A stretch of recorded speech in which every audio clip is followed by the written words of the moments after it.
I am back here to talk to you about the beginning of Queen Elizabeth's reign, her secret marriage to Robert Dudley, Earl of Leicester, and the concealed royal birth of the poet and philosopher known to the world as Francis Bacon, author of the Shakespeare works.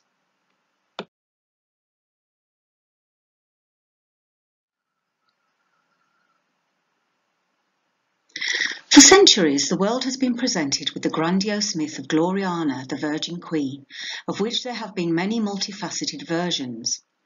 She has been variously depicted as the Virgin Goddess Estrella, goddess of innocence and purity, the triple Virgin Goddess Diana, the Imperial Virgin Empress of the Seas and the Virgin Queen who presided over the expansion into the New World, the goddess Pax, goddess of peace and justice, which she brought to her own people and country, nearly all of whom, of course, loved and admired her.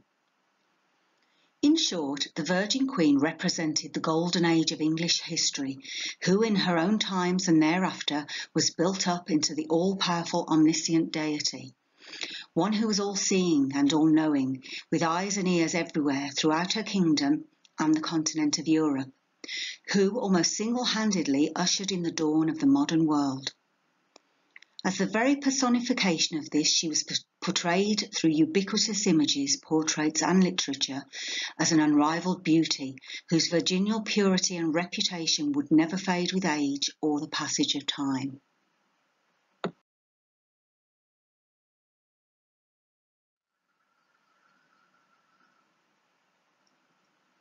In recent times, the traditional view held by modernity of the Elizabethan reign has been subject to a process of re-examination and reassessment.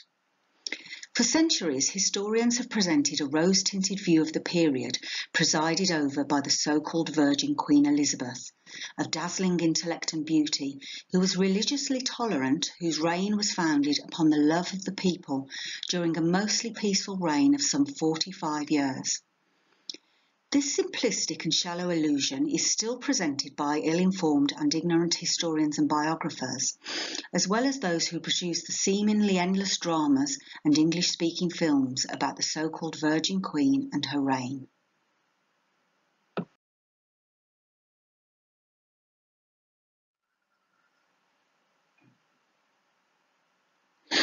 On the other hand, a growing number of more incisive historians and scholars have, based on the examination of primary documents, begun to penetrate the layers of illusion and dissimulation that has been carefully woven into the fabric of the glossy Elizabethan history presented to posterity.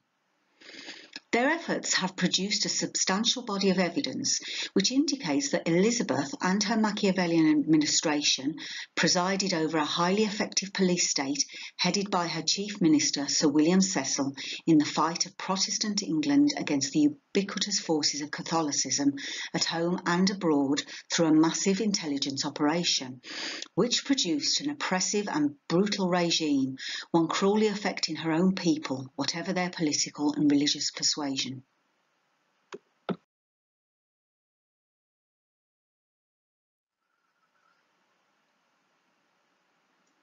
Yet even these groundbreaking historians and academics have scarcely penetrated beneath the surface of Elizabethan history and the unnavigated hidden depths of the Shakespeare poems and plays, which when fully explored will unlock the deep and closely guarded secrets of the age which produced them.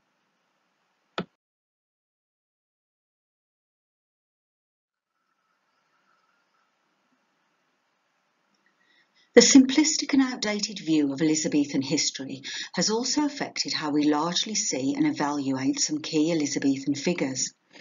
Beginning, of course, with the Virgin Queen herself, her favourite in the first half of her reign, Robert Dudley, Earl of Leicester, and in the final years of her reign, Robert Devereux, Earl of Essex, and the intellectual colossus and towering figure of the age, Francis Bacon, whose intertwined and hidden relationships constitute the very key for unlocking the secrets of the age.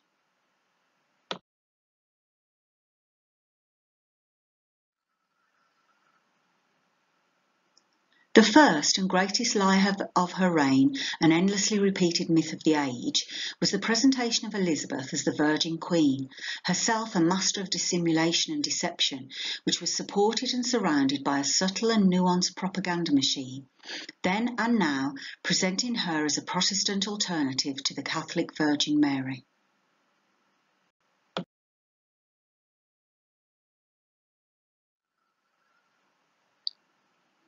The cult of Elizabeth, imbued with all its religious and political symbolism, was one of incredible complexity, generated by a vast propaganda machine, supported by elaborate spectacle and ceremonial displays, countless fantastic portraits and images, all radiating her power and magnificence.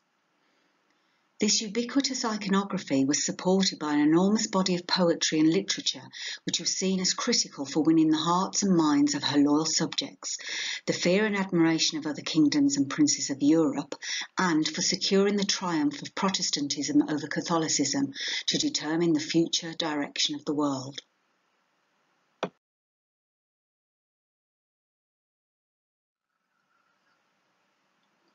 It would be difficult to overestimate the importance of the divine myth surrounding the figure of the Virgin Queen Elizabeth, not only in the time she lived, but also over the following centuries, as England established itself as the main bulwark against a Catholic hegemony which stretched over the known world.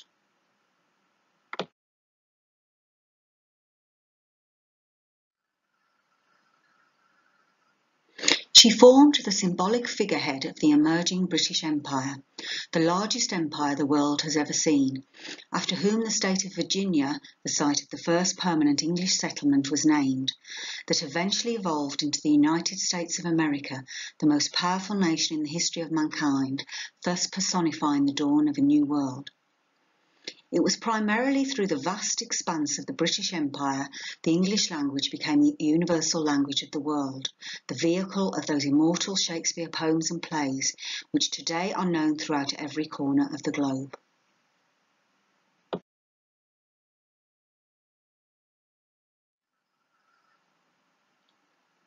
There was so much that depended on the myth of the Virgin Queen that once it was conceived and established, it was necessary for interrelated and evolving reasons to deliberately sustain and maintain it down the centuries, all the way through to our own times. This enduring myth of the Virgin Queen is still peddled by orthodox historians and scholars the world over, portrayed as such in universities and schools, TV dramas and films, and in the broadsheet and tabloid press.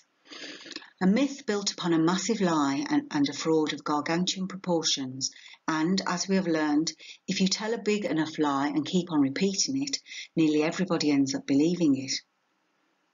This was the first and greatest lie of the Elizabethan reign, which determined the shape and direction of the whole of the period, which has and still continues to shape the last 5 centuries of English history.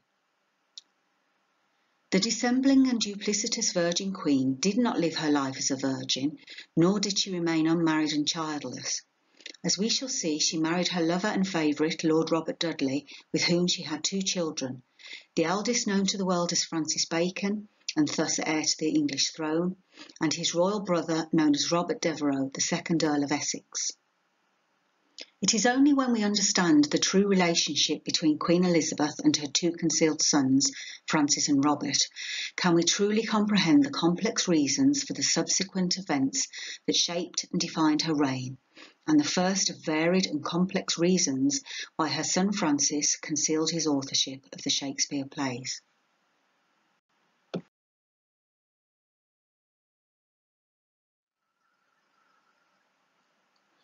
The so-called Virgin Queen was a Machiavellian actor, a master of dissimulation, one who knew how to appear and where necessary lied as she breathed.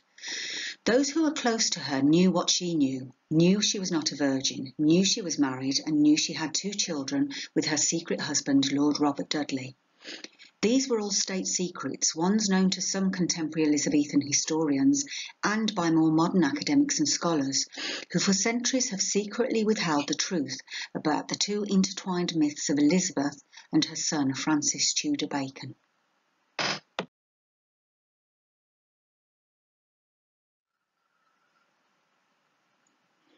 Everyone sees what you appear to be, few really know what you are. Nothing is more revolting in the Queen than her shameless mendacity. It was an age of political lying, but in the profusion and recklessness of her lies, Elizabeth stood without peer in Christendom. It was a misfortune of Elizabeth's stratagems that she deceived her friends as well as her enemies. You can fool all the people some of the time, and some of the people all of the time, but you cannot fool all the people all the time.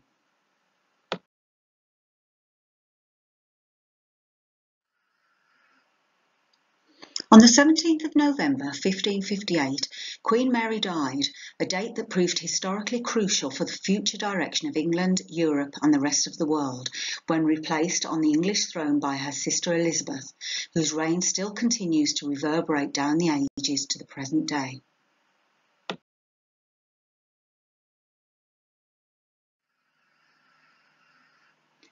At the outset of Elizabeth's accession, her lover Robert Dudley was among the witnesses to the surrender of the Great Seal at Hatfield on the morning of the 18th of November. The same day, Dudley was appointed Master of the Horse, the first of many positions, titles, preferments, enormous gifts and grants of land and property given to him by his lover Queen Elizabeth, as well as untold revenues and moneys, making him one of the most powerful and wealthiest persons in the kingdom.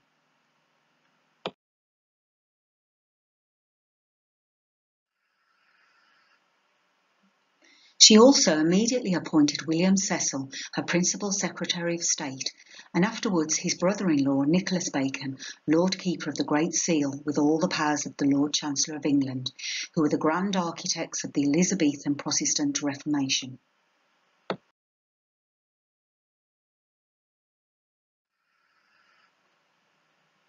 At the state opening of Parliament in January 1559, the Lord Keeper, Sir Nicholas Bacon, in his opening address, called for moderation and tolerance in matters of religion, and to restore peace and prosperity to the country.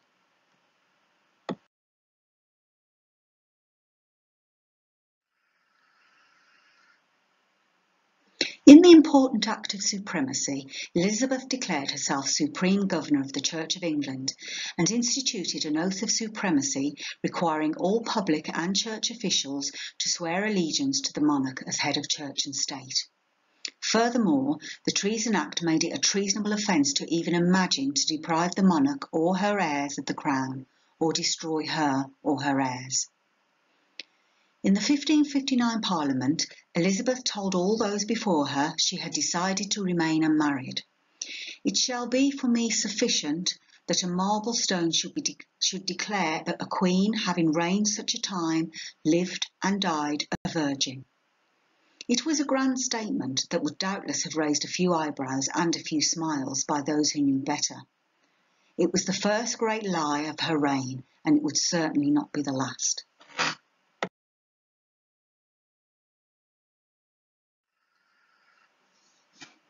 Beyond those who knew the true status of the secret relationship of Elizabeth and Dudley in the spring of 1559, increasing rumours amongst courtiers and ambassadors concerning their inappropriate behaviour were circulating around the Elizabethan court and the courts of Europe.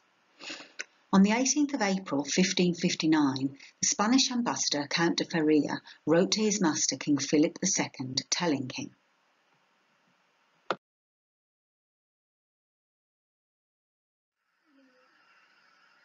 "During the last few days, Lord Robert has come so much into favour that he does whatever he likes with affairs, and it is even said that Her Majesty visits him in his chamber day and night.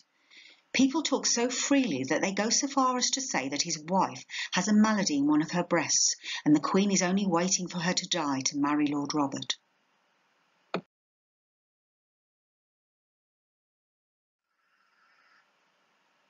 A master of dissimulation in public, Queen Elizabeth was doing her best to keep up appearances at a time when she was going through the pretence of considering marriage with the Archduke Ferdinand, whilst her private inner circle knew she only truly had eyes for Dudley. Later that month, on the 29th of April, de Feria wrote again to his master.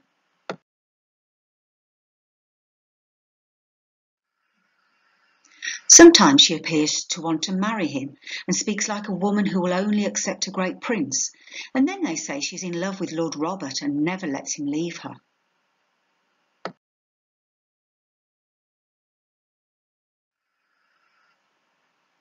Taking care to write in cipher, Paolo Tiepolo, Venetian ambassador to Philip II, reported to the Doge and the Senate that Elizabeth personally attended the ceremony where Dudley was knighted along with 3 others.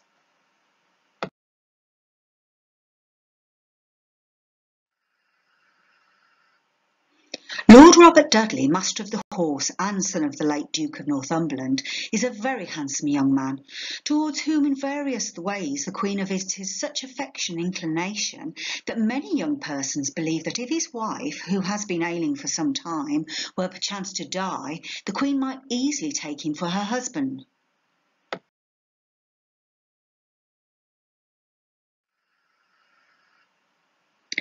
It was now routinely whispered at court and in foreign diplomatic circles that Queen Elizabeth and Dudley were indulging in a sexual relationship. On the 10th of May 1559, the Venetian ambassador Schifanoia, aware that his letters might be intercepted, wrote to the Castellan of Mantua. "My Lord Robert is in very great favour and very intimate with Her Majesty. On this I ought to report the opinion of many, but I doubt whether my letters may not miscarry or be read, wherefore it is better to keep silence than to speak ill."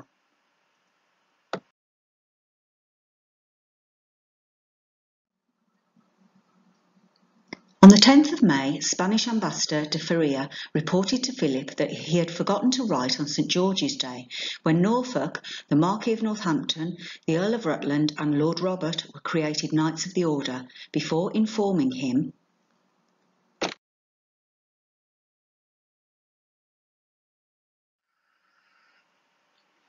the Secretary Cecil, Bacon, the Treasurer of the household and Lord Robert rule everything.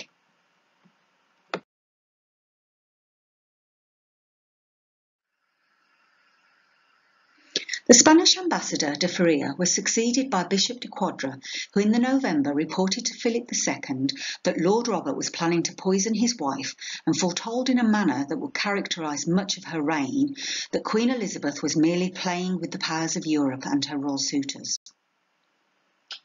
"I have learned from a person who usually gives me true information that Lord Robert has sent instructions to have his wife poisoned, and that all the dallying with us, all the dallying with the Swede, all the dallying there will be with the rest, one after another, is merely to keep Lord Robert's enemies in play till his villainy about his wife can be executed. I have learned also certain other things as to the terms on which the Queen and Lord Robert stand towards each other, which I could not have believed. The Duke of Norfolk is the leader of Lord Robert's enemies, who are in fact all the greatest persons in the realm, and the Duke says Lord Robert shall never die in his bed unless he gives over his preposterous pretensions of being King of England."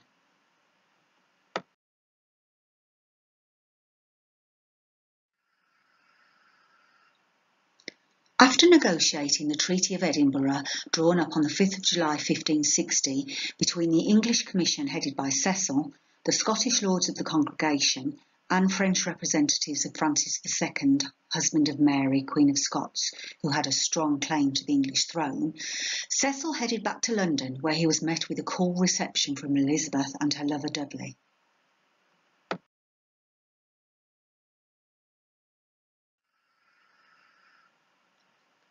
While Cecil had been away, Elizabeth and Dudley's love affair and sexual relationship, further intensified, resulted in momentous developments behind the scenes that soon came to his attention.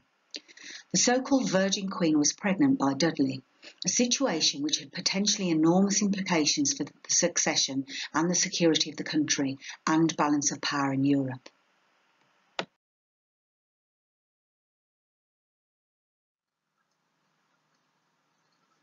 Who knew what and when cannot now be precisely determined, but we can be fairly confident that it was known to Principal Secretary of State Cecil and his brother-in-law Lord Keeper Sir Nicholas Bacon, some senior members of the Privy Council and other key figures in the Elizabethan administration, and at some point a number of foreign ambassadors and diplomats.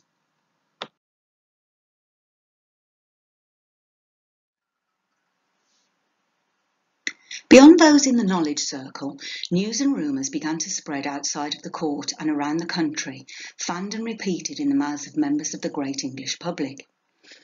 It would not take too long before rumours of a royal pregnancy, openly spoken of in different parts of the country, reached the ears of the Secretary of State Cecil. He obtained a formal written report dated 13th of August 1560 from Lord Rich, stating that one Mother Dow of Brentwood had openly asserted that Queen Elizabeth was with child by Robert Dudley, the first of at least 8 offenders to be sent to prison for even daring to say it out loud.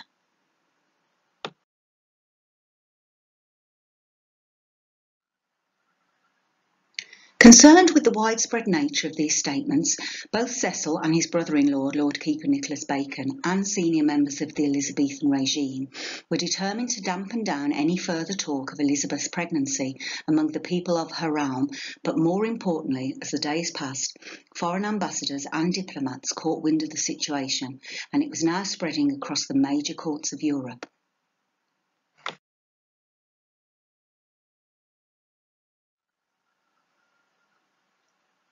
The developing circumstances were becoming increasingly dangerous for Elizabeth in terms of protecting her life and her crown. If she were to have a bastard son, the consequences would doubtless be very grave in a country bitterly divided politically and religiously. There would almost certainly have been a Roman Catholic reaction both at home and abroad, and even some of her own Protestant subjects might favour a Catholic Mary Queen of Scots when faced with the prospect of an adulterous queen pregnant with an illegitimate child conceived out of wedlock with a widely unpopular man still married to another woman. Elizabeth and Dudley were now in a serious bind and were looking for a solution to a mounting problem that threatened to completely overwhelm and consume them. One critically important part of the problem was Lady Amy Robsart Dudley, whose days as things then stood at the outset of August 1560 were fatally numbered. She was a dead woman walking.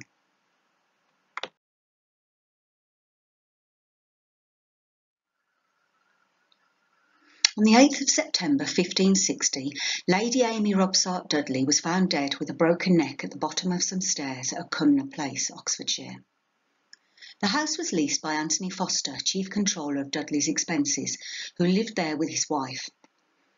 At Cumnor, Lady Dudley had a household of 10 servants and 2 other gentlewomen, a Mrs. Owen and a Mrs. Odingsells. On the day of her death, with Mr. and Mrs. Foster already absent, Lady Dudley is said to have given permission for her entire household to visit Abingdon Fair. 3 ladies decided not to go to Abingdon, and according to one report, they were all playing a game of cards when Lady Dudley heard her name called from the hall, which she thought sounded like the voice of her husband Dudley. Leaving the room, she went to the staircase landing and leant over the balustrade, which apparently gave way, and she fell headfirst onto the stone paving below.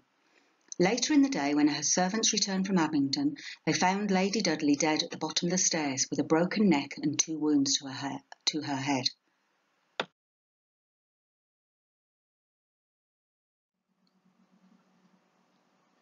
At the time, Elizabeth and Dudley were together at Windsor Castle and were told of her demise by messenger on the 9th of September. The coroner's jury found Lady Dudley had died of a fall and delivered a verdict of accidental death. It was, however, widely suspected Dudley had orchestrated her death, and according to the anonymous author of Leicester's Commonwealth, the earliest printed account of the tragedy, Dudley used for his instrument his follower, Sir Richard Verney, who carried out the murder.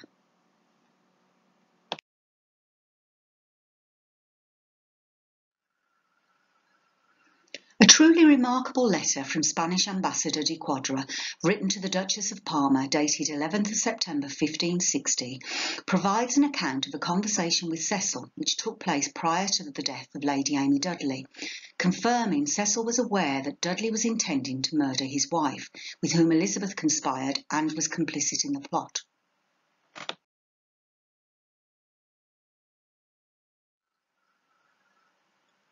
The Lord Robert has made himself master of the business of the state and of the person of the Queen, to the extreme injury of the realm, with the intention of marrying her, and she herself was shutting herself up in the palace to the peril of her health and her life. Of Lord Robert, he twice said he would be better off in paradise than here. He told me the Queen cared nothing for foreign princes. She did not believe that she stood in any need of their support. Last of all, he said that they were thinking of destroying Lord Robert's wife. They had given out that she was ill, but she was not ill at all. She was very well and was taking care not to be poisoned. God, he trusted, would never permit such a crime to be accomplished or allow so wicked a conspiracy to prosper.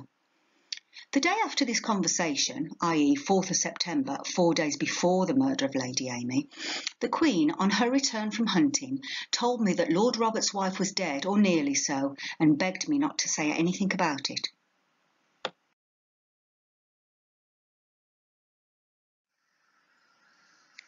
With the death of Lady Amy, the way was open for Elizabeth and Dudley to marry in private, meaning that the child the pregnant Queen was carrying would be born in wedlock. With the national scandal surrounding the circumstances of Lady Amy's death reverberating around the kingdom and the royal courts of Europe, it was personally and politically impossible for Elizabeth to publicly marry the notorious widower and suspected murderer, who was widely hated by the nobility and the people. The precise date of their private marriage is uncertain, but it most likely occurred shortly after the death of Lady Amy, possibly, as Alfred Dodd presents it, within a few days. Shortly afterwards, on the 12th of September, Dudley and the Queen were privately married at Brook House, Hackney, belonging to the Earl of Pembroke, Sir Nicholas and Lady Bacon being witnesses.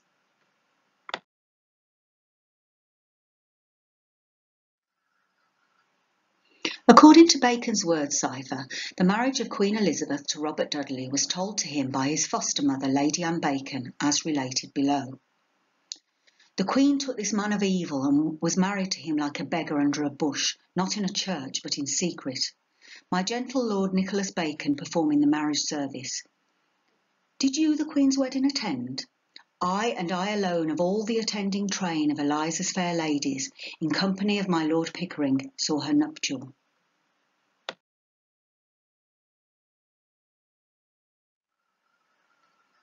The secret private marriage of Elizabeth and Dudley, deciphered above by Dr. Owen, is revisited by Bacon in his biliteral cipher in The Advancement of Learning, as deciphered by Elizabeth Wells Gallop. Queen Elizabeth, the late sovereign, wedded secretly to the Earl my father at the Tower of London, and afterwards at the house of Lord P. This ceremony was repeated, but not with any of the pomp and ceremony that sorteth well with queenly espousals, yet with a sufficient number of witnesses.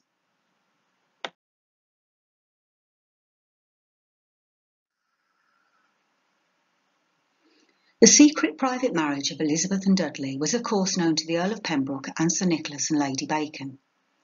Doubtless it was also known to their brother-in-law, Principal Secretary of State William Cecil, and other senior members of the Privy Council, her gentlewomen of the Privy Chamber, and some members of the royal household, and most likely a few of Dudley's trusted servants. Knowledge, news and rumour of it inevitably began to be whispered in and around the court, and it soon reached the ears of foreign ambassadors and diplomats who relayed what they knew and had heard back to their respective royal masters and other senior dignitaries throughout the courts of Europe.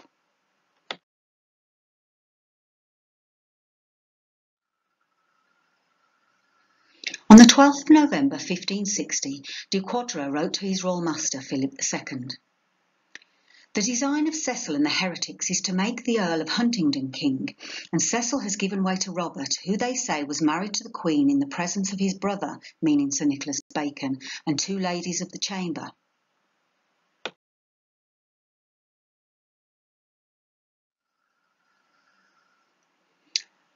As the Elizabethan historian Froude put it, De Quadra reported that there were anxious meetings of the council. The courtiers paid a partial homage to Dudley, while Cecil and the Protestants, in dread of imminent convulsion, thought of pressing the Queen to declare Huntingdon her successor.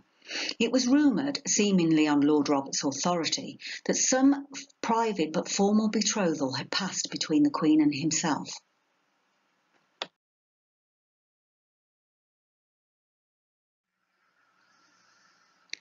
Some of De Quadra's letters later came to the attention of Elizabeth and her ministers, and the Spanish ambassador was afterwards summoned before the Lord Chamberlain and Dr. Wotton to answer a number of specific charges made against him. The sixth of these, and the one which is of interest to us, is recorded in the minutes as follows. Number 6. That I had written to His Majesty Philip II that the Queen had been secretly married to Lord Robert at the Earl of Pembroke's house. Answer. What I wrote to His Majesty about this was the same as I said to the Queen, which was that people were saying all over the town that the wedding had taken place, which at the time neither surprised nor annoyed her.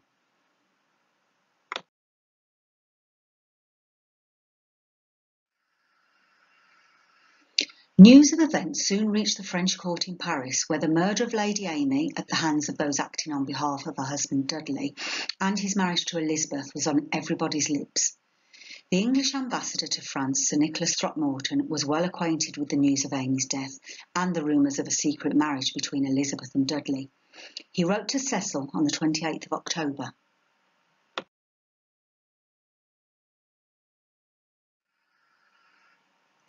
The rumours be so grim and so maliciously reported here touching the marriage of the Lord Robert and the death of his wife, as I know not where to turn or what countenance to bear.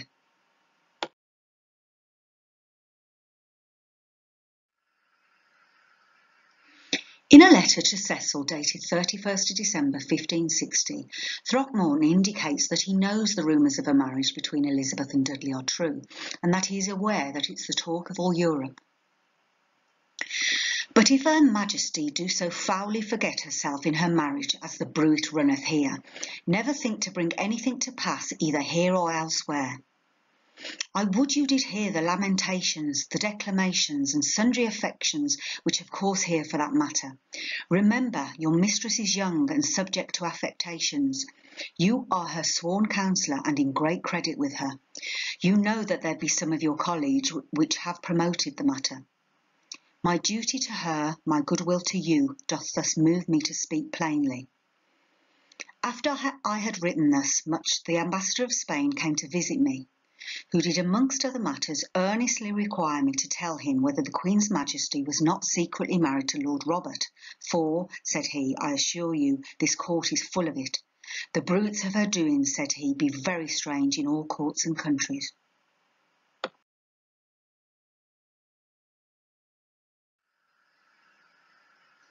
In the entry for Robert Dudley in the Dictionary of National Biography, Sir Sidney Lee writes,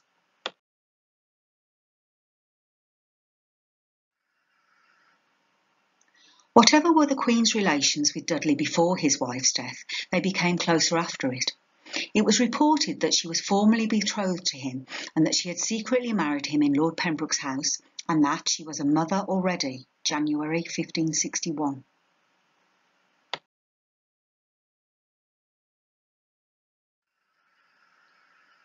Apparently, documentary proof of their marriage remained in the Pembroke family for centuries until it was destroyed by Queen Victoria. When Queen Victoria was staying at Wilton House, the Earl of Pembroke told her that in the monument room was a document which formed written evidence that in 1560 Elizabeth I married the Earl of Leicester. The marriage was performed in secret oath of absolute secrecy. At the time of that marriage, the Queen was pregnant by Lord Leicester. Queen Victoria demanded that this document should be produced, and, after she had examined it, she put it on the fire, saying, "One must not interfere with history." This information was given to me by the 15th Earl of Pembroke, the grandfather of the present Earl.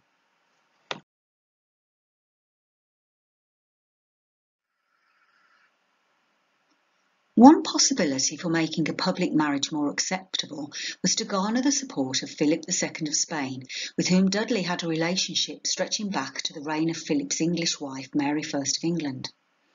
He thought by enlisting Catholic Spanish help to publicly legitimise his private union with Elizabeth, it might persuade her to take the final step and openly make him Prince Consort or King of England.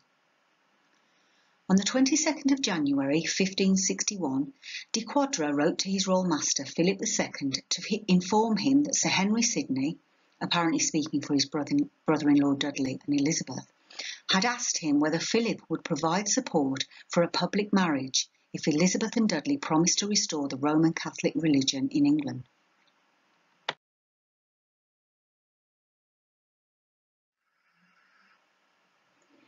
There came lately to see me Sir Henry Sidney, who is married to Lord Robert's sister, a high-spirited, noble sort of person, and one of the best men that the Queen has about the court. After speaking generally on ordinary matters, he came to the affair of his brother-in-law, and the substance of his words to me was this. The marriage was now in everybody's mouth, he said, and the Queen, I must be aware, was very anxious for it. He said the Queen could not begin the subject with me, but I might assure myself she waited for nothing but your Majesty's consent to conclude the marriage. Of this I am certain, that if she marry Lord Robert without your Majesty's sanction, your Majesty has to but give a hint to her subjects and she will lose her throne. I know how this matter really stands, and I know the humour of the people. But I am certain also that without your Majesty's sanction she will do nothing in public, and some say she is a mother already.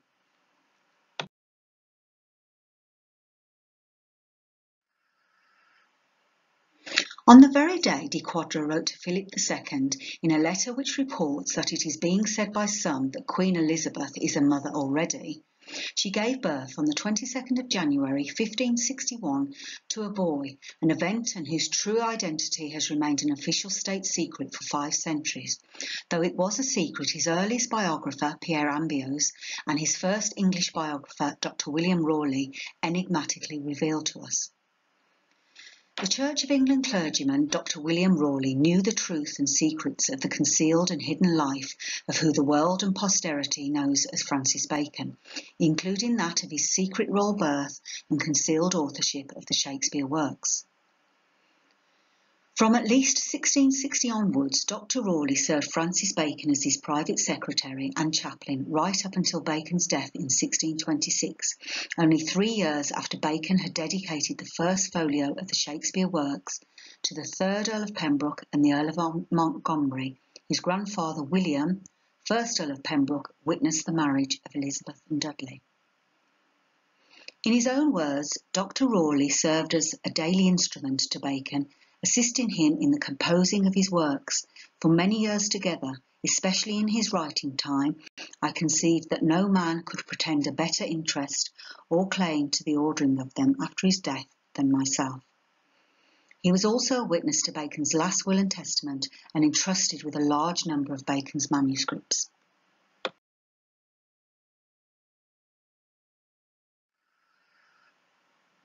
In the months following Bacon's supposed death to the world, Dr. Rawley compiled and published a commemorative work in his honour, entitled the Memorai, otherwise known as the Manes Verulomiani.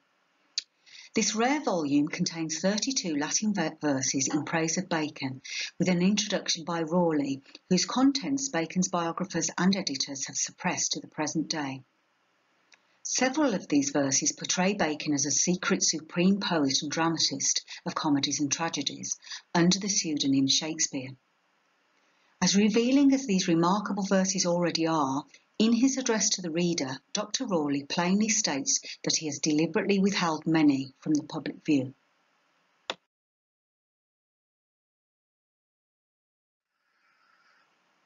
What my lord, the Right Honourable Viscount St. Alban, valued most, that he should be dear to seats of learning and to men of letters, that I believe he has secured, since these tokens of love and memorials of sorrow prove how much his loss grieves their heart. And indeed, with no stinted hand have the Muses bestowed on him this emblem, for the very many poems, and the best too, I withhold from publication.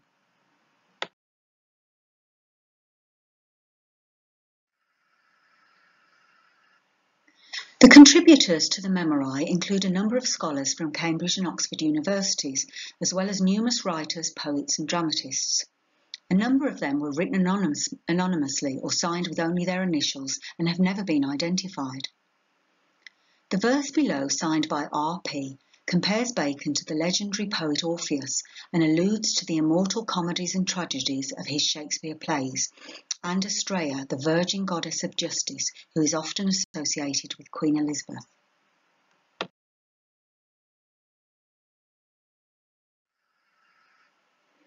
As Eurydice, wandering through the shades of Dis, longed to caress Orpheus, so did philosophy, entangled in the subtleties of schoolmen, seek Bacon as a deliverer, with such winged hand as Orpheus lightly touching the lyre's strings.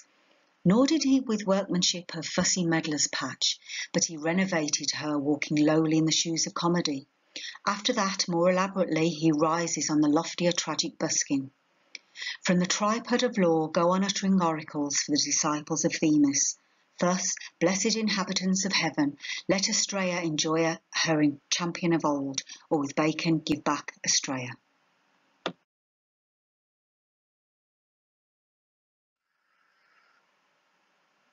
The goddess Astraea, often associated with Queen Elizabeth in poetry, portraiture and pageantry, is again likened to Bacon in verses 10 and 30.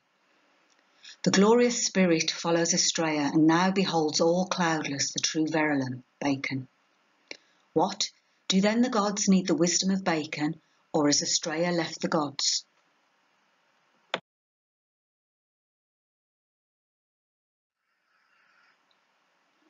His close and inward friend, Sir William Boswell, a literary executor of Bacon's will, to whom Bacon bestowed many of his unpublished Latin and English writings, likens him to the goddess of law, Themis, and the Greek goddess Pallas, i.e. Pallas Athena, the shaker of the spear, from whom Bacon adopted the pseudonym Shakespeare.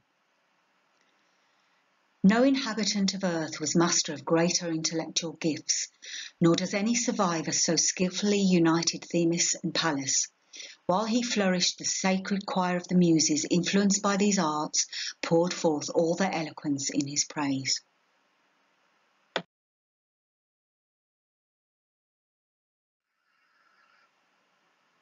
Lord Keeper of the Seal, Bishop John Williams, to whom Bacon in his will bequeathed all his letters and speeches, likens Bacon to Apollo, god of poetry and leader of the 9 Muses, the goddesses who presided over the different kinds of poetry. How has it happened to us, the disciple of the Muses, that Apollo, the leader of our choir, should die?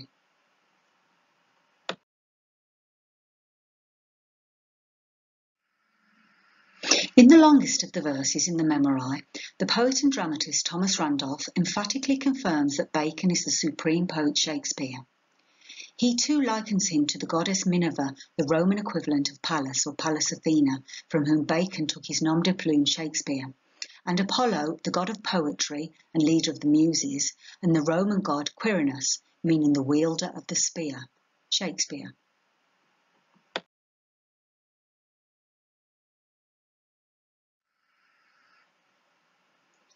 When he perceived that the arts were held by no roots, and like seeds scattered on the surface of the soil were withering away, he taught the Pegasean arts to grow, as grew the spear of Quirinus swiftly into a laurel tree.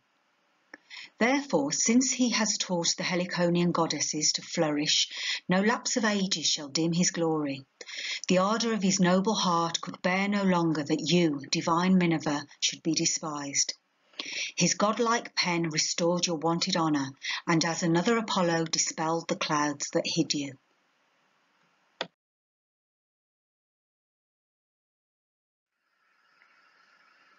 In the same year that Dr. Rawley quietly issued the Memorai, he also published Bacon's Utopia, New Atlantis, the land of the Rosicrucians, the blueprint on which the United States of America was modelled upon, which was initially founded in Virginia, named after the so-called Virgin Queen Elizabeth. Around the emblem on the title page of the Rosicrucian New Atlantis appears the following inscription: "In time, the hidden truth will be revealed."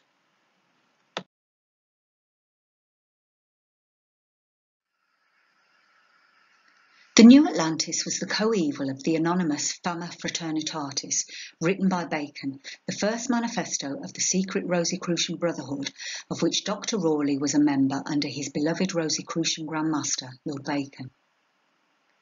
This first Rosicrucian manifesto was printed at Kassel in German under the magnificent title of The Universal Reformation of the Whole World, the title of one of its tracts, in which the god Apollo, to whom Bacon is likened above, invites advice from the wise men of antiquity and modern times for the benefit of mankind. In 1615 appeared the second anonymous Rosicrucian manifesto written by Bacon, printed at Kassel in Latin, entitled The Confession of the Laudable Fraternity of the Most Honourable Order of the Rosy Cross, written to all the learned of Europe.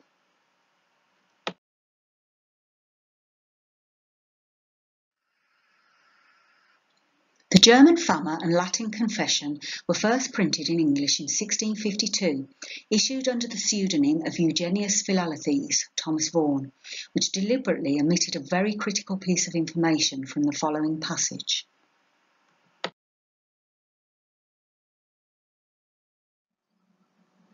This line at a single stroke exposes and demolishes the myth and illusion of the false authorship of the Shakespeare works.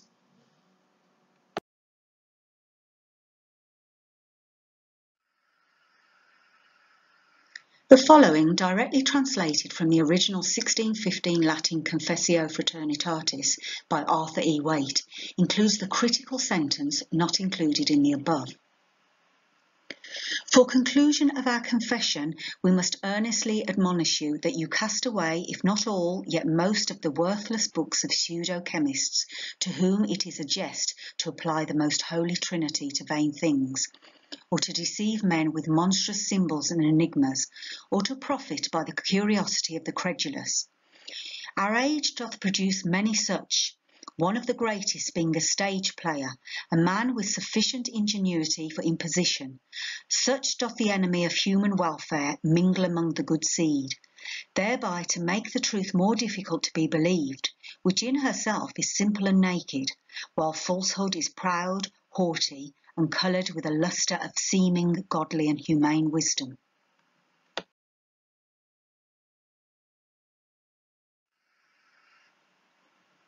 In the first 1652 English translation of the Confession, the one used for nearly all later modern editions, including by Dr. Yates in the Rosicrucian Enlightenment, after stating false alchemists easily deceive the people, it omits the line below translated by Waite from the original 1615 Latin edition.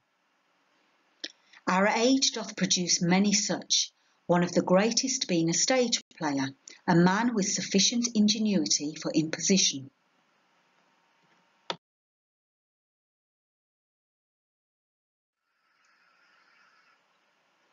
The stage player that easily deceived the people of the Elizabethan and Jacobean era was the Stratford actor William Shakespeare, who was employed by Francis Bacon for the literary masque of William Shakespeare.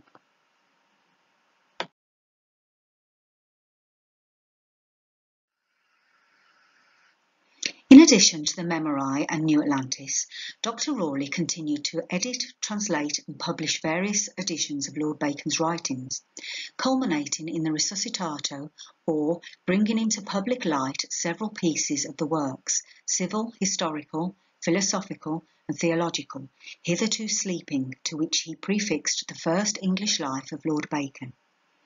In his address to the reader, Dr. Rawley primes the initiated.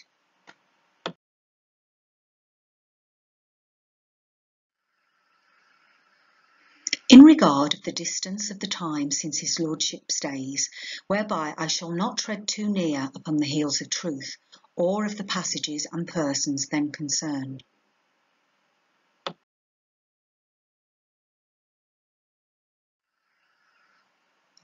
In keeping with his Rosicrucian master, Lord Bacon, Dr. Rawley delivers as much of the truth as he is able via a method of delivery, at once enigmatical and disclosed, or simultaneously concealed and revealed, that can be easily read by those possessing a penetrating intellect or eyes to see, to enable them to pierce the carefully constructed veil, a method he employs in the very first sentence of the life of his master. Francis Bacon, the glory of his age and nation, the adorner and ornament of learning, was born in York House or York Place in the Strand, on the 22nd day of January in the year of our Lord, 1561.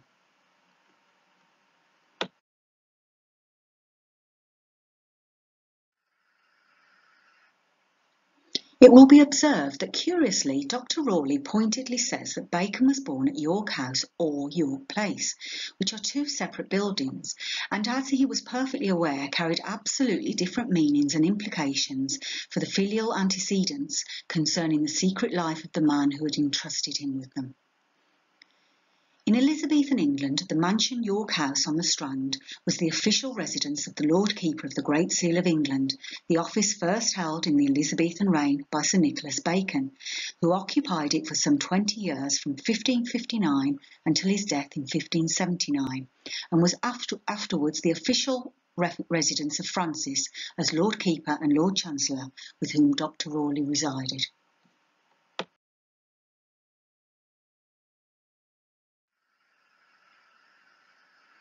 The York House mansion was set within grounds adjacent to those of the Royal Palace at York Place, Queen Elizabeth's palace, the main residence of English monarchs from the early 16th century, now the site of the Palace of Whitehall, comprising a range of government buildings including the Cabinet Office and Ministry of Defence.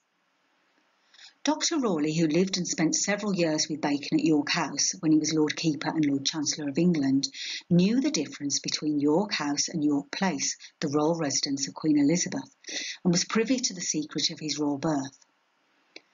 He had gone as close to the heels of truth as he might dare by directly suggesting there was some kind of mystery regarding his birth, by pointing to York Place, the royal palace of Queen Elizabeth, secret mother of Francis Bacon.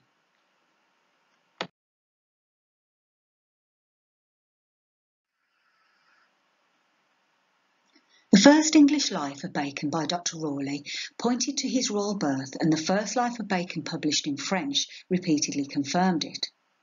The French life appeared in Paris in 1631 and was prefixed to what appeared to be a French translation of Bacon's natural history, Silva Silvarum. The French life contains information not found in any other biography of Bacon, some of it either provided by Bacon himself or somebody very close to him.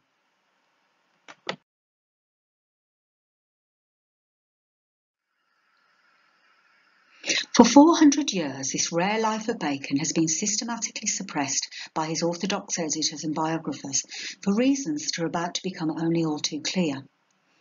What is it then about the earliest life of Bacon, aside from the ignorance of ordinary biographers and commentators, that has apparently motivated his major editors and biographers to effectively suppress certain lines and passages within it for the last 400 years? Why on earth and for what reason would they go to such lengths to obscure and conceal them? What were they trying to hide and withhold from the rest of the world for nearly half a millennium? Answer: the first secret of Bacon's life, the secret of his royal birth.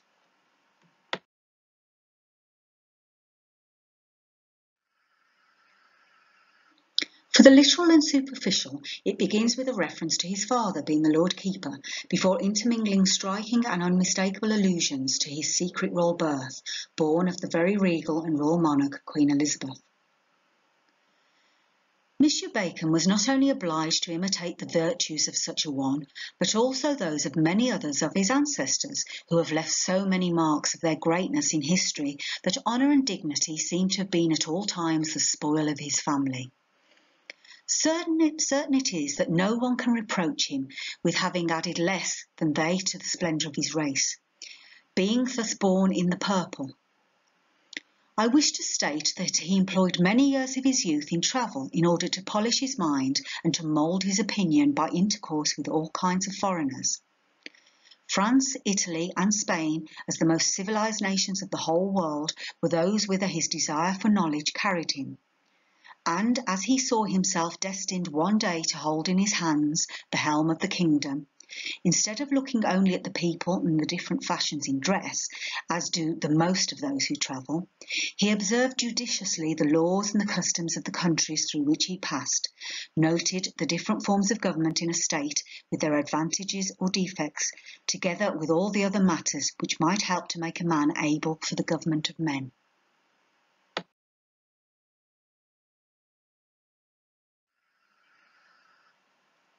There is clearly in the above passage several phrases and observations which point to and confirm that Francis Bacon, or should we say Francis Tudor, was of royal birth. Firstly, it explicitly and directly refers to his ancestors who have left so many marks of their greatness in history that honour and dignity seem to have been at all times the spoil of his family. It is completely without any doubt whatsoever that this does not refer to the ancestors of Sir Nicholas and Lady Anne Bacon, They came of relatively modest and humble stock, none of whom left any marks of greatness in history. So what kind of ancestors leave so many marks of their greatness in history that honour and dignity seem to have been at all times the spoil of his family? A description consistent with the Tudor royal family, which derived its ancestry from the houses of York and Lancaster. Henry IV, Henry V, Henry VI, Edward IV, Richard III, Henry VII and Henry VIII, all reigns covered by Bacon in his Shakespeare plays and prose history of Henry VII, that clearly left countless marks of their greatness in history.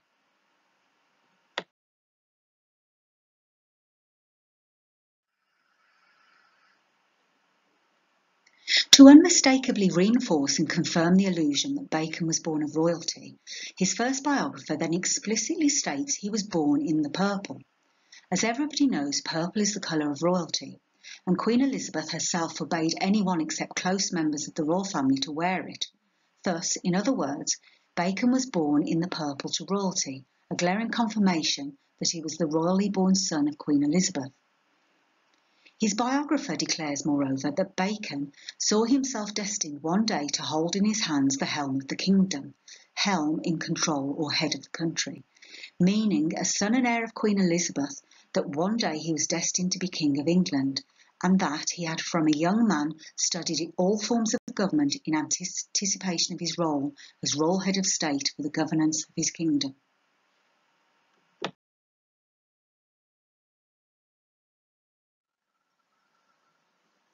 Now that Queen Elizabeth and Lord Robert Dudley were privately married, they had the enormous problem of whether to make their marriage public. It will be recalled that in the previous letter by de Quadra to Philip II on the 22nd of January, he assured his royal master in reference to any marriage with Dudley, "I am certain also that without your Majesty's sanction she will do nothing in public," or, as rendered in the Calendar of State Papers,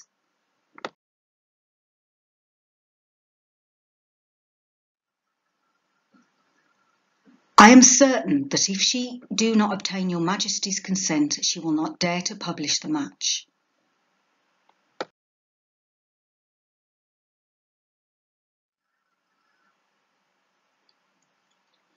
Their dilemma resulted in a duplicitous diplomatic strategy designed by Elizabeth and Dudley via foreign ambassadors and diplomats, especially with a view of obtaining the approval and support of Philip II of Spain that continued for years.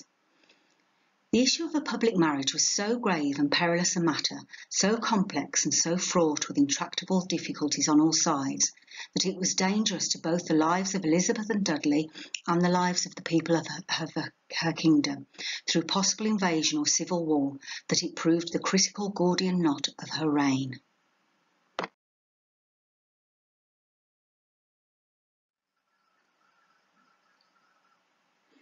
Her near-fatal smallpox attack in 1562 acutely focused attention on the question of her marriage status and the critical question of succession.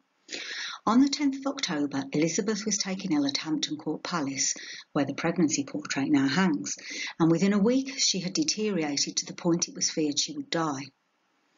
As she lay dying, as everybody then believed, with more than a dozen members of her Privy Council gathered around her, on recovering consciousness, the first thing Elizabeth did was instruct her council to make Lord Robert Dudley Protector of the Kingdom, with a title and income of £20,000. Even though she was not out of danger and conceivably still staring at the possibility of death, the consummate master of dissimulation conformed to type and blatantly lied through her teeth, protesting she loved and had always loved Lord Robert dearly, but, as God was her witness, nothing improper had ever passed between them.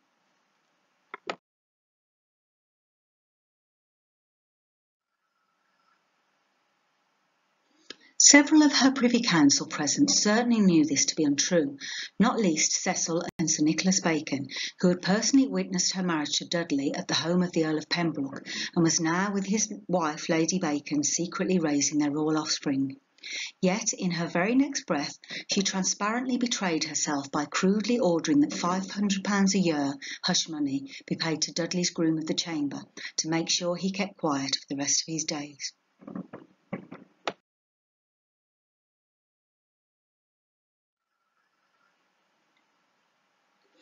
pregnancy portrait of Queen Elizabeth, 2 rings hang on a black cord from her neck. The one ring appears to be made of rubies with black stones, and the other gold with black stones. These 2 rings symbolically represent the secret marriage between Queen Elizabeth and Lord Robert Dudley, the mother and father of the person who commissioned the painting, which looks back to another painting of himself when only a child.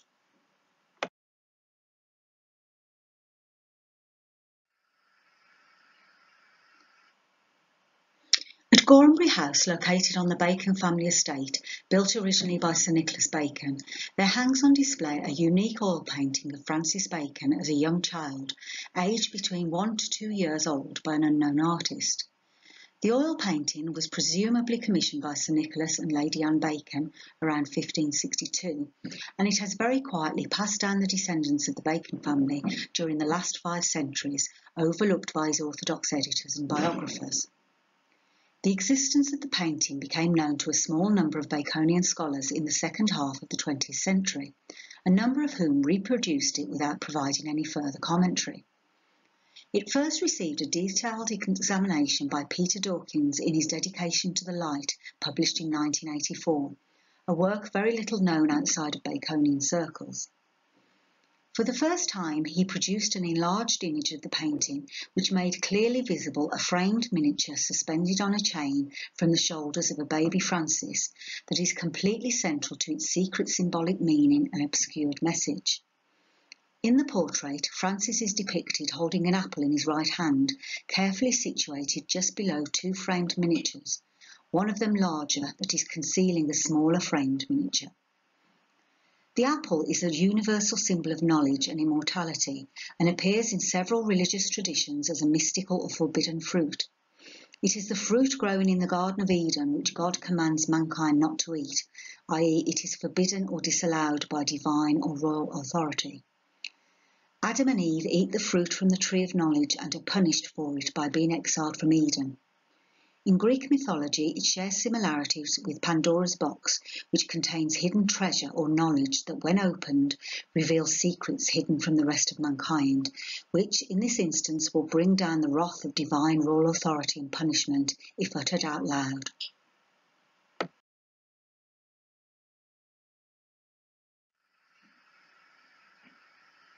The top miniature depicts what appears to be a bearded nobleman, with ladies kneeling on each side of him. The most reasonable explanation for the miniatures is that they are intended to portray Francis's parents, and at first glance one would think the top visible portrait was that of his father, with the portrait of his mother hidden from view underneath. But why hide the picture of his mother? Surely this would either be an insult to his mother, supposedly Lady Anne Bacon, or else the painter was instructed by the 2 parents to deliberately paint it this way. The latter must certainly have been the case, as Nicholas Bacon would certainly not have insulted his wife. It seems to be portraying the man's right arm raised as if about to forcibly smite or reject the woman kneeling before him to his right, and falling backwards from him whilst he looks over his head, whilst the other woman, kneeling on his left and slightly behind him in the shadows, clings to him and holds onto his right arm. Following the same symbolic basis of the larger portrait of Francis, this miniature would seem to be depicting the forcible and uncaring rejection of a lover, a mistress, or even a wife by the man, even to the extent of a physical injury being given to her, whilst the inward urge giving rise to this action lies with his close relationship with the woman clinging to his left arm. This is not Sir Nicholas's story, but it is the tale of Francis's real father, Robert Dudley, Earl of Leicester.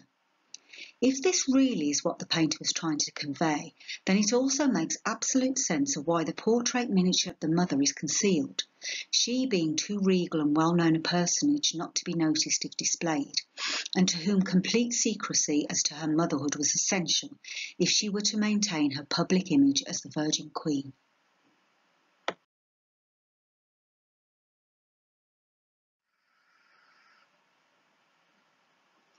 Around the time Sir Nicholas and Lady Anne Bacon commissioned the oil painting of a young Francis, his royal mother Queen Elizabeth instructed Roger Ascham, one of the greatest scholars of his time, to write his famous book The Schoolmaster. He had in the previous decades tutored and studied with Elizabeth at the Chelsea home of her stepmother, Queen Catherine Parr, and during the Marian reign at Hatfield. When Elizabeth ascended the throne, she appointed Ascham her Latin secretary, a post he held for the remainder of his life, which meant he attended upon her almost daily, and after dinner most evenings they studied their favourite Greek and Latin works. It was during one of these congenial occasions, when Ascham dined at Windsor Castle with Cecil and other members of the Privy Council, that it was suggested to him he should write a work that became the Schoolmaster.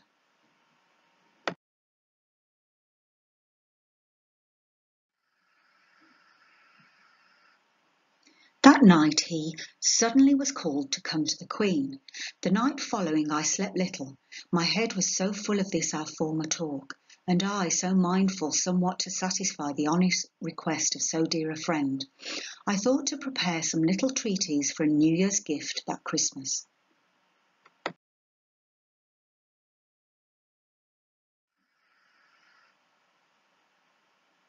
What exactly passed between Elizabeth and Ascham is not known, but whatever it was resulted in him being unable to sleep that night, and likely for a few nights after.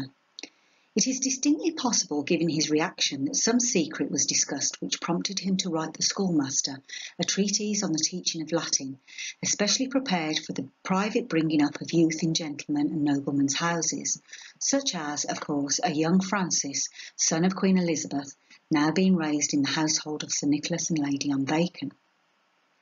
It appears the writing of the work was protracted and delayed for a variety of reasons. The preface to the printed edition was apparently written shortly before Ascham's death in 1568, in which he thanked Cecil for giving him the hope that enabled him to finish it. Nearly 2 years passed before it was first printed by John Day, who had a long history and relationship, some of it secret, with the cook Bacon Cecils, who in the same year printed Lady Anne Cook Bacon's translation of Ochino's sermons.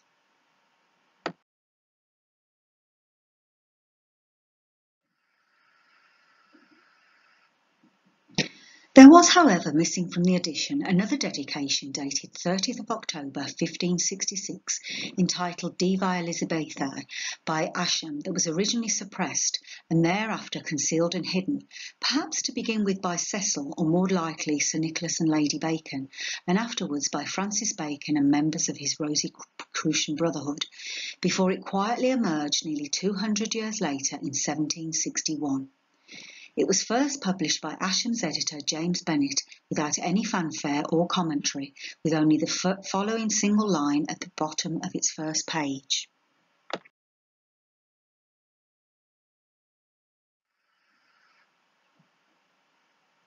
The letter to Queen Elizabeth is now first published from a manuscript.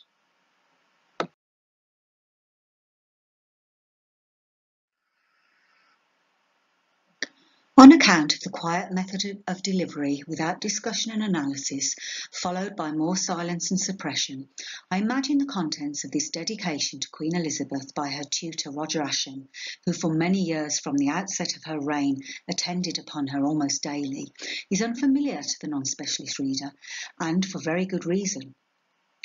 In Divae Elizabethae, he would leave to posterity a document of the utmost historical importance, revealing that he knew Elizabeth was no virgin, and that she had, during the early years of her tenure as Queen of England, given birth to a royal child. In the dedication, presented in the form of a letter, Ascham likens Elizabeth's life to that of the biblical story of King David. The parallels he draws between Elizabeth and David are pointed and unmistakable, and reveal that he is intimately familiar with key aspects of her secret life. King David is captivated by the beautiful Bathsheba and commits adultery with her and murders her husband Uriah. After his death, David and Bathsheba married, and their first surviving son was Solomon. Similarly, Elizabeth and Dudley committed adultery and were accused of conspiring to murder his wife, Lady Amy, to make way for their own marriage, whose union produced a royal child, known to history as Francis Bacon, another baby Solomon wise beyond his years, who later named his scientific institution Solomon's House in New Atlantis.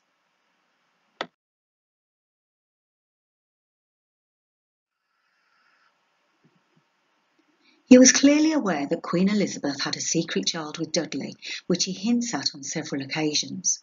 For he, David, heard of God's own mouth, thine seed shall fit in thy seat, and even more strikingly, from God's own mouth by Nathan's message, which all true English hearts daily do pray, that God will send the same unto your majesty.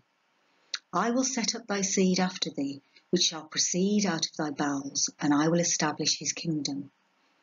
He repeatedly reminds Elizabeth of this race of David's life, his safety to his posterity, which Ascham likens to her own life and state of your majesty. In the very last sentence he twice refers to her posterity. In the end, have as David had, that is, most prosperity and surest felicity for you, yours, and your posterity. The repeated use of the words seed and posterity refers to the succession, her royal heir, one, if she named him, was destined to become King of England and ensure the Tudor name and progeny passed down to future generations.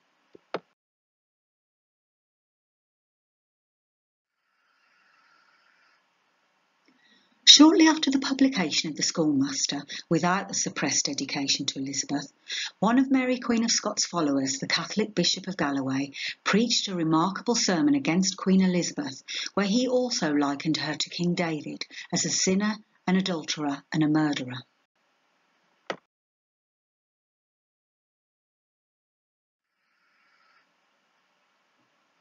St. David was a sinner, and so is she.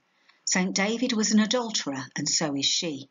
St. David committed murder in slaying Uriah for his wife, and so did she. I doubt not but you consider that no inferior subject has power to depose their lawful magistrates, although they commit whoredom, murder, incest, or any other crime.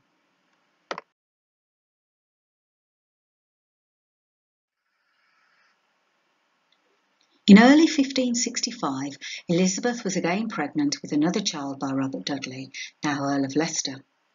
On the 10th of November 1565, Robert Devereux, the future second Earl of Essex, was born, so it is said, at Netherwood, Herefordshire, the son of Walter Devereux, 1st Earl of Essex, and his wife Lettice Knollys, who, for the first decade of his life, about which virtually nothing is known, was mostly raised away from prying eyes on the family estate at Chartley, around 150 miles from the Elizabethan court.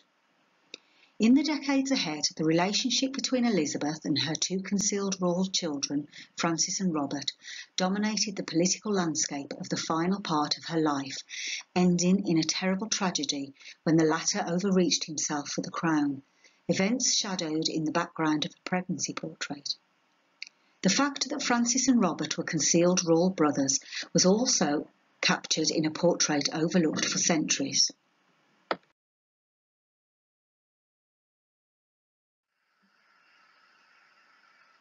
In the middle of the 20th century, Dr. Gerstenberg drew attention to an illustration by Adrian van der Werf in Isaac de Larry's 4-volume History of England, Scotland and Ireland, printed at Rotterdam in 1707.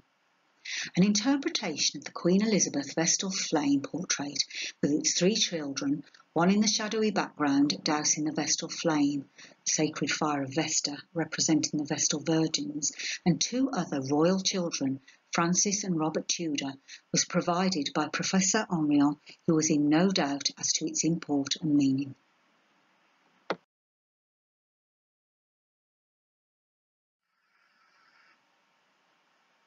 Professor Gerstenberg's very interesting find not only provides one more in the already long list of pointers to Queen Elizabeth's real matrimonial condition, but affords an excellent example of the paramount importance of context. Below the portrait is the essential feature, the altar on which, in honour of the Virgin Queen, blazes the flames of the Vestal fire. Behind, in the dark and the smoke of the fire, lurks an obscure child, with a gentleman's hose and an orphan's cloak, who grasps in his right hand the semi-spherical extinguisher which fits the altar focus. The most inconvenient way in which he holds it leaves no doubt as to his gesture. He is going to cap the focus with it and extinguish the Vestal fire, as our modern Vesta is no longer worthy of the name. This is the firstborn child whose conception in sin invalidated the Queen's much publicised claim to maidenhood. The child is in the dark, firstly because this fact is not for public consumption. The other two children, half-brothers to the first, being born in wedlock, are in full light. Besides, they become men of much greater note, one a general, the other a chancellor. They have nothing to do with the fire because their mother has long ceased to be a devotee of Vestal when she bore them. They do not even look at the portrait of their ungrateful mother. Robert on the left looks his brother directly in the eye as he holds up in front of him his palm of a martyr to his mother's unnatural relentlessness. He also wears a paludamentum, that vestment held by a clasp on the right shoulder and reserved to imperators, Roman commanders-in-chief. It is often used by artists to symbolise generalship, as Van der Werf does here for Essex. Francis, in the middle, holds a rudder of ancient design. Notice the helm at the top left, since he was destined to hold the helm of state, and ears of corn, since he cared for peace and prosperity more than military adventures.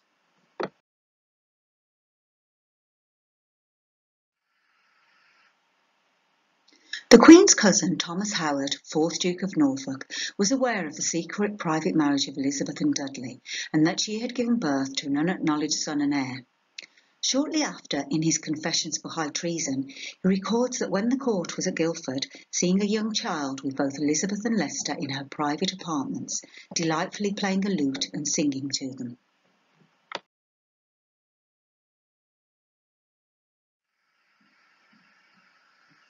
When the court was at Guildford, he came unaware into the Queen's privy chamber and found Her Majesty sitting on the threshold of the door, listening with one ear to a little child who was singing and playing on the lute to her, and with the other to Leicester, who was kneeling by her side.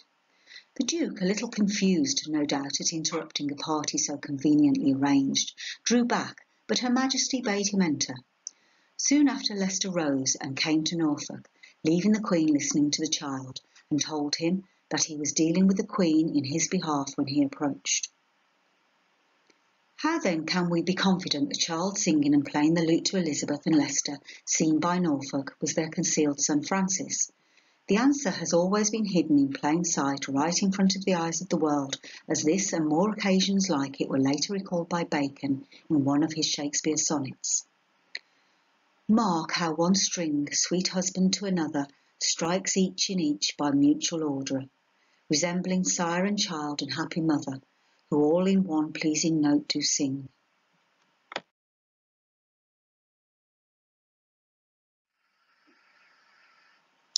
In 1571, Parliament passed the Treasons Act, which made it treason to intend bodily harm to the Queen, or levy war or incite others to make war against her, to affirm she had no right to the crown but some other person, or to publish the Queen as a heretic, schismatic, tyrant, infidel, or usurper of the crown, or to claim right to the crown, or to affirm the right of the succession of the crown in some other than the Queen, or to say the laws and statutes do not bind the descent or inheritance concerning the succession to the throne. This is followed by, whosoever shall during the Queen's life by any book or work written or printed expressly affirm, before the same be established by Parliament, that any one particular person is or ought to be heir or successor to the Queen, except the same but the natural issue of her body, or shall wilfully set up in open place or spread any books or scrolls to that effect, or shall print, bind, or put to sale, or utter, cause, etc., any such book or writing, he, his abettors, and counsellors shall for the first offence be a whole year imprisoned, and forfeit half his goods, and for the second time shall incur the penalty of a praemunire.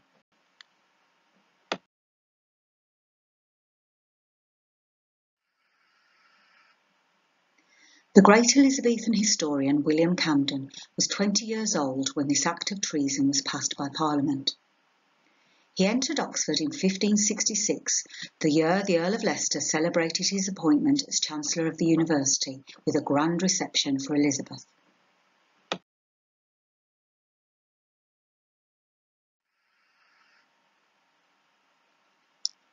preface to his Annals of Queen Elizabeth, it is clear that Camden is aware of the sensitivity of writing what was the first history and biography of Elizabeth, with its repeated references to the truth. Not unlike the truth referred to by Dr. Rawley in the Resuscitato, with its first English biography of Bacon, whereby I shall not tread too near upon the heels of truth, or of the passages and persons then concerned. And, in the vein of Dr. Rawley, Camden gives enough of a hint of the truth regarding the reason for the precise wording of the 1571 Act of Treason.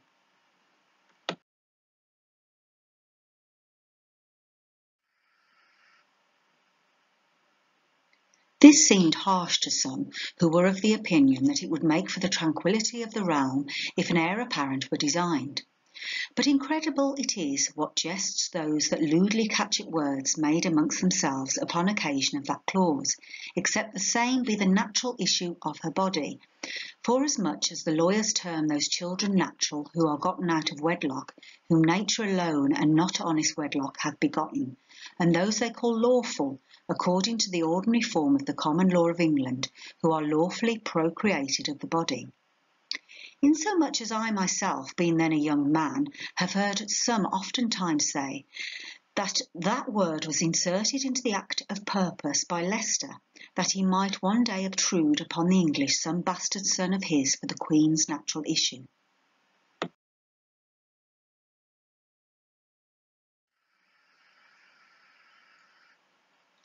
What Camden wanted to say was the specific intentions behind the change in wording in the 1571 Act of Treason was Elizabeth and Leicester wished to legally pave the way to ensure the acceptance of her natural issue, if in future they decided to publicly name their rightful successor to the throne.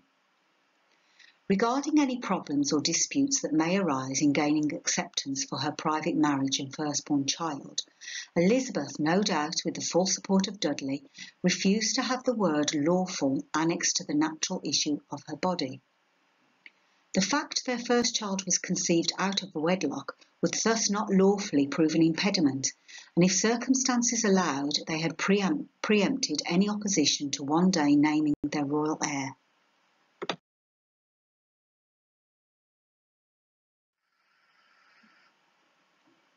Sometime in September 1576, Bacon, as related through his word and by literal cipher systems, learned he was the royal son of Queen Elizabeth and Robert Dudley, Earl of Leicester.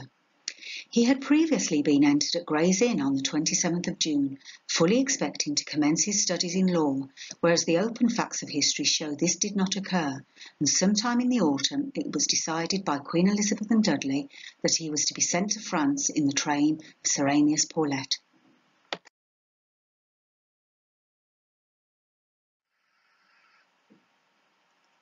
When Sir Nicholas and Lady Anne Bacon discovered Elizabeth had decided the child they had reared as their own for the last 15 years was to be sent abroad to France, they were understandably upset, and both of them in their own way made overtures to the Queen, which predictably fell on deaf ears.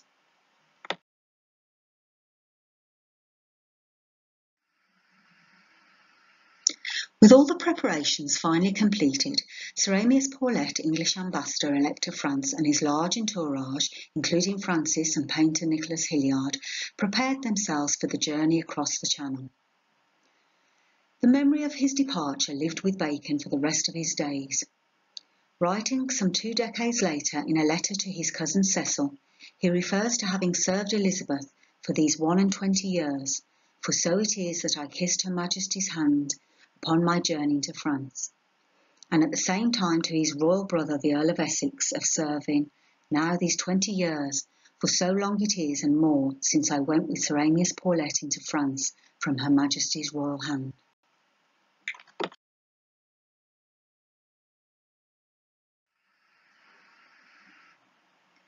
The 3 years Bacon spent in France are to the present day still shrouded in secrecy, largely on account of his royal birth and his concealed authorship of the Shakespeare poems and plays, several of which are partly based in or relate to the French kingdom. Love's Labour's Lost, King John, Henry VI Part 1 and 3, Henry V, All's Well That Ends Well, and As You Like It, with its pointed weeping stag scene as portrayed in the pregnancy portrait of Queen Elizabeth. Later in life, he reckoned these years in France to have been among the most formative for his personal and intellectual development. "I was," he wrote, "3 of my young years bred with an ambassador in France, a kingdom he evidently fell in love with, and its princess, Margaret Valois, his Juliet in Romeo and Juliet."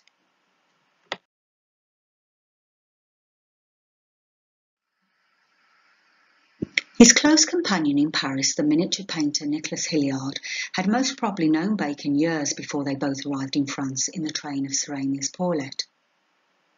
Sometime in the early 1570s, Hilliard was appointed goldsmith, jeweller and limner to Queen Elizabeth, whom he painted on numerous occasions over the next years and decades.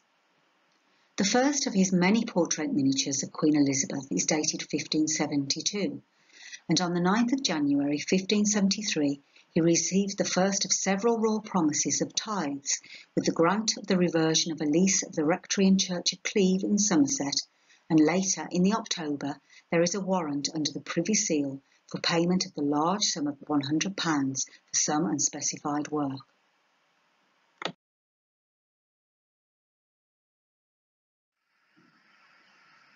The famous phoenix and pelican portraits of Elizabeth are believed to have been painted by Hilliard or under his direction in the same workshop around 1575, and in 1576 Hilliard painted a miniature of Robert Dudley, Earl of Leicester, the year he travelled to France with Bacon.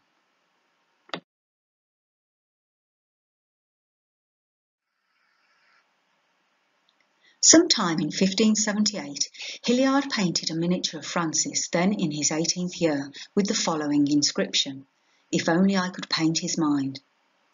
It is not known who commissioned the miniature of Francis. It may possibly have been commissioned by Sir Nicholas and Lady Bacon, or even by Francis himself, or more likely it was commissioned by Hilliard's patron, Queen Elizabeth, the royal mother of the sitter. The likeness of the 3 miniatures of Queen Elizabeth, Robert Dudley, Earl of Leicester, and Francis all bear an unmistakable striking resemblance to each other, the true significance of which, if not already known, would no doubt not have been lost on a great artist like Hilliard.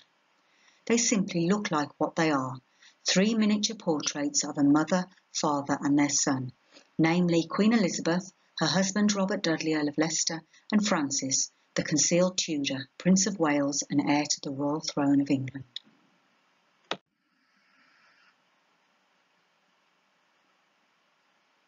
In the pregnancy portrait, Queen Elizabeth crowns Bacon, there transmuted into the weeping stag, and in the later painting of him as Lord Chancellor, the stick in his hand points down to the braiding on the lower hem of his cloak, which has been modelled to form a crown, befitting his royal status as the unacknowledged King of England.